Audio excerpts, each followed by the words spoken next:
Most men facing the ultimate countdown on Texas's death row spend their final hours praying, writing letters, or requesting a massive final feast. But in May of 1990, a convicted killer named James Edward Smith gave the Texas Department of Criminal Justice a request they had never seen in history. He didn't want food. He wanted a lump of ritualistic voodoo dirt. Smith was a man split between two worlds, a brutal street criminal convicted of a fatal 1983 robbery, and a deeply dedicated practitioner of occult rituals.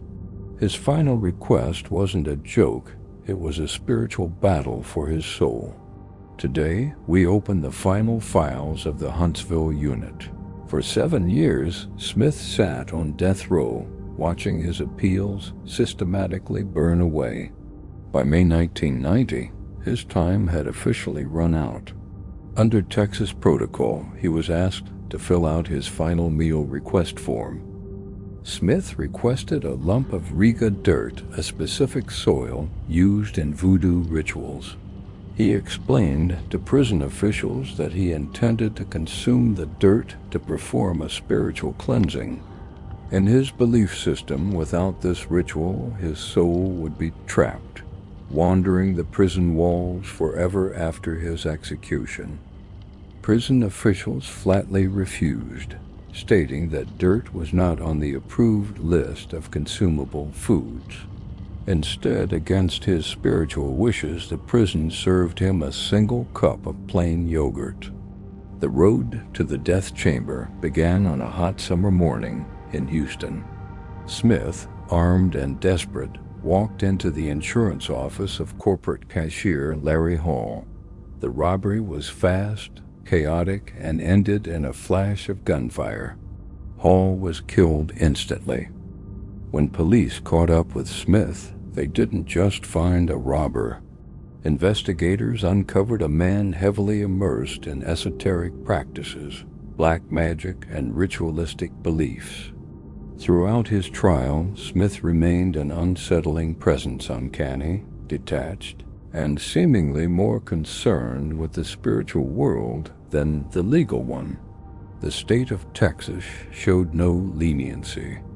The verdict was swift: death by lethal injection. On the evening of May 10th, James Edward Smith was marched down the corridor toward the execution chamber. He showed no fear, no regret, and no trembling. He had bypassed his last meals, his mind entirely focused on what lay beyond the needle. Strapped down to the gurney, Smith looked up at the witness glass. He didn't beg. Instead, he delivered a highly defiant public final statement that sent chills through the room. "I go to my death without begging for my life. Because my conscience is clear, I release my spirit to the universe." A final meal denied, a ritual incomplete, and a spirit released into the dark history of Texas justice. Case closed. This is the Final Docket. If you want to keep exploring the unedited archives, final hours, and bizarre final requests of history's most notorious death row inmates, hit that subscribe button, turn on notifications, and leave a comment below. What would you have done if you were the warden facing Smith's request?